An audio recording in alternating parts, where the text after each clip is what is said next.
I don't know that you're going to have as many people per square feet in an office ever again as we would have had 18 months ago, and so we're going to have to adjust to that.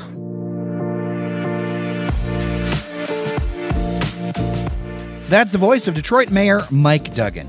Tuesday, I was at the Detroit Policy Conference, where they dug into the question of what things will look like as the pandemic recedes, keeping it at bay, and what can we do to look forward.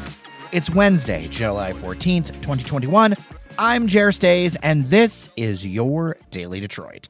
This year, the Detroit Regional Chamber's annual event was at the Aretha Franklin Amphitheater on the riverfront. It was a beautiful setting, complete with an anchored freighter in the distance. The hundreds of people at the open-air venue were pretty spaced out, and being far under capacity was intentional. But there were lots of jokes about being glad to be not on Zoom, and well, to be honest, I think it was the first time I've worn dress pants in a year and a half.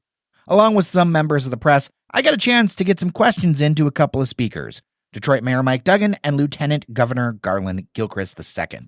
Let's start with the mayor. On stage, he talked about how people haven't lost confidence in the future of the city, but some things have changed, not just in Detroit, but across the nation, and that we'll have to adapt. For instance, spaces in the city that were offices or plan to be offices in the future might become residential. Though he said most companies he talks to say they can't keep their culture on Zoom alone, you don't need to come into the office 5 days a week. One of the topics you talked about was a transformation of these spaces, office spaces, into residential. How excited are you about that? And how might that change how the city delivers services in those areas?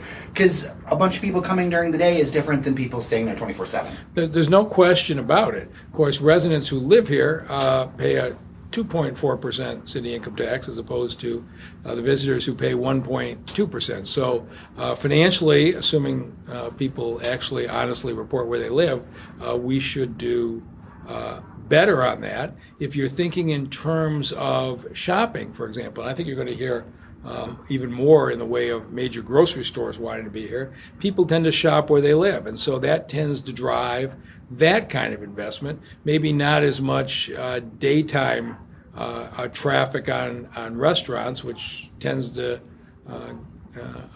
adjust to the office business. But every big city in America is having exactly this conversation. And a lot of cities have been hurt a lot harder than we have, with large numbers of employers moving out or announcing they're not coming back, and having a whole support network of small shops that are being affected. So as a country, we're going to adjust, but I don't know that you're going to have as many people per square feet in an office ever again as we would have had 18 months ago, and so we're going to have to adjust to that.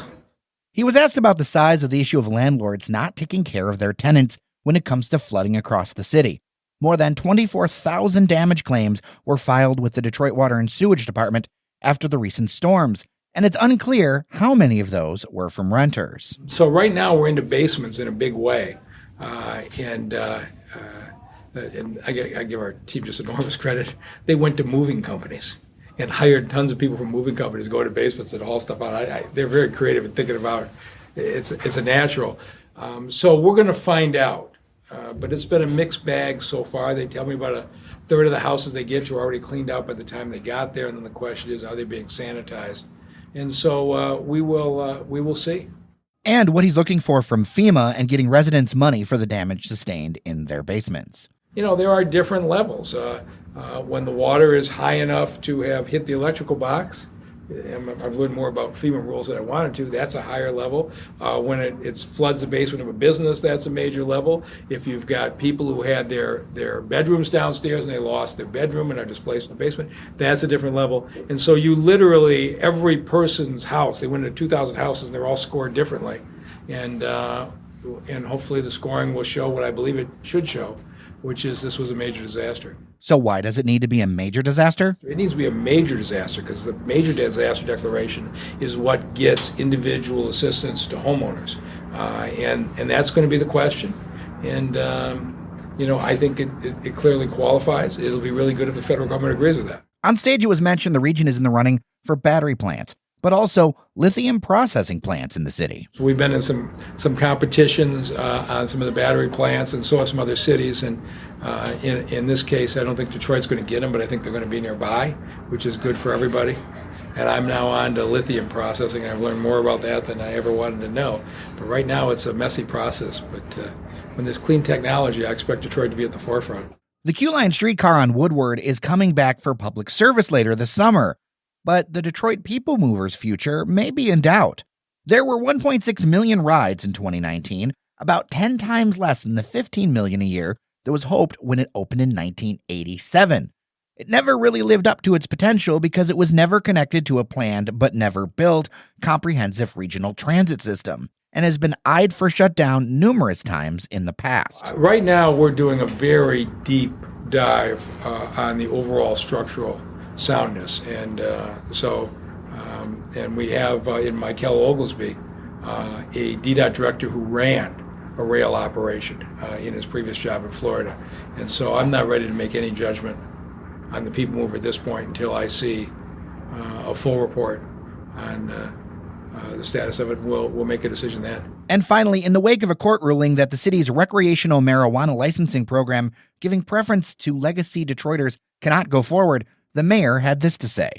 We had a whole lot of legacy applicants put in their application before the court stopped us, and so we are working, much like with Motor City Match, we are working with those applicants to help them build up their business plans so that they're ready to compete. And at some point, we will reopen the licensing on a process that hopefully the judge won't set aside. But we are also making sure that Detroiters are going to have a real chance to win in that process.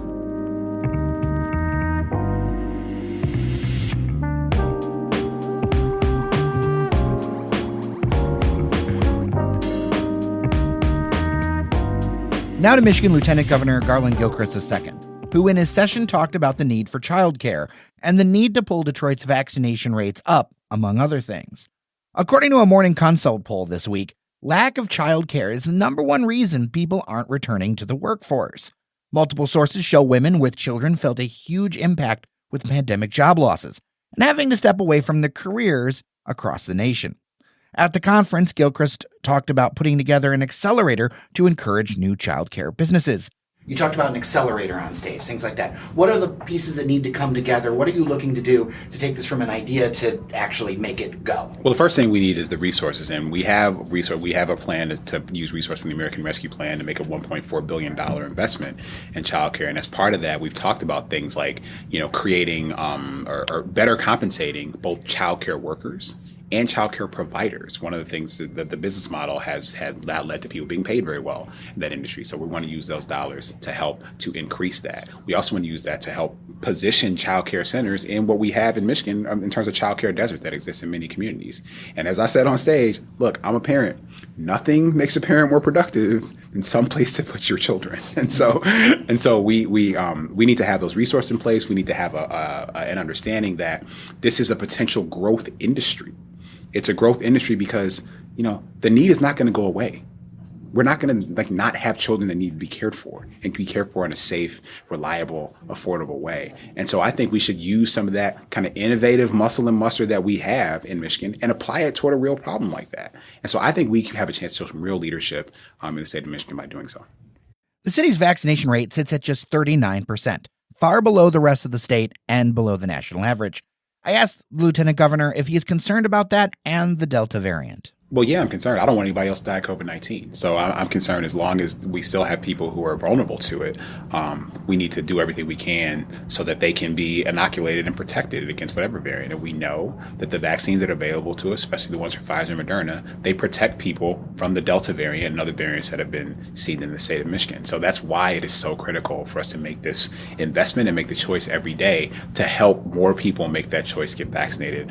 We've seen what's happening with the Delta variant in some of our states in the South, and it is alarming, and I don't want that to happen in Detroit. And we have the power to do something about that right now. So I'm thankful for the partnership of institutions all across the state of Michigan and Southeast Michigan. The Detroit Regional Chamber has been an important partner in this, in making sure that folks have the information to share with those who they're connected to about why getting vaccinated is so important.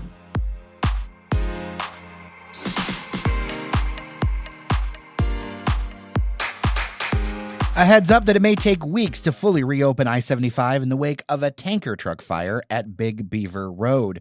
On Monday, the Michigan Department of Transportation closed both the northbound and southbound lanes of the interstate after a truck hit the concrete median. It burst into flames and may have done major damage to the freeway. It was holding 4,000 gallons of diesel and 10,000 gallons of gas when it exploded. The intense heat melted at least the median, and it looks from photos parts of the roadway. MDOT closed northbound I-75 at Rochester Road and southbound at Square Lake Road for a time. As of this recording, the investigation into the cause of the crash is ongoing, but there is a viral dashcam video from another semi-truck of the whole thing. It's kind of mesmerizing. It looks like a couple of ramps nearby will stay closed as well. Of course, this section of freeway was recently reconstructed. MDOT's working to get one lane each way open for today, but expect major impacts to your commute and getting around town if you use I-75 for at least the next couple of weeks.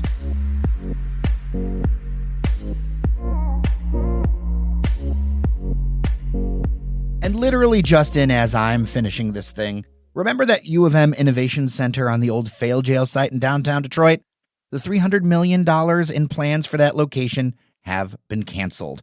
Construction was supposed to begin this year on the land that's owned by Dan Gilbert's Bedrock and to be developed by Stephen Ross's related companies. Ross says in a media statement that they still plan to build the U of M Innovation Center, but in a different part of the city, but didn't name the possible places. Ross also said that in the wake of the pandemic, the development needed to have a, quote, greater catalytic economic and social impact on the people of Detroit, unquote, and the current site couldn't do that. There were going to be about 1,000 graduate and undergraduate students there. It'd be a sort of return to Detroit for the University of Michigan, as it was founded here. Between this, the stalled Monroe blocks near Campus Martius, and other news of projects that were going to be condos flipping to apartments, there's going to be a lot to watch and wonder where things are actually going. I'm sure we'll talk about it more on a future episode, but wanted to be sure to get you this information since it's in the inbox.